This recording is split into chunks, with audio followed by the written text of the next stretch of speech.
No compres un teclado sin antes ver este video.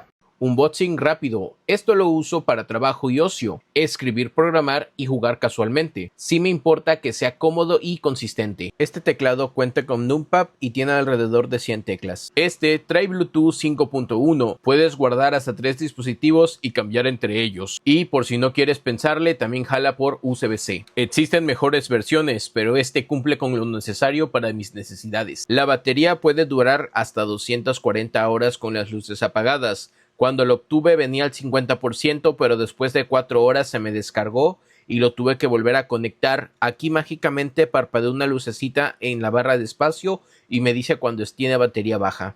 Hasta el momento es una buena compra. Ya había comprado otro teclado de esta familia. Este que tenemos aquí apenas lo encontré.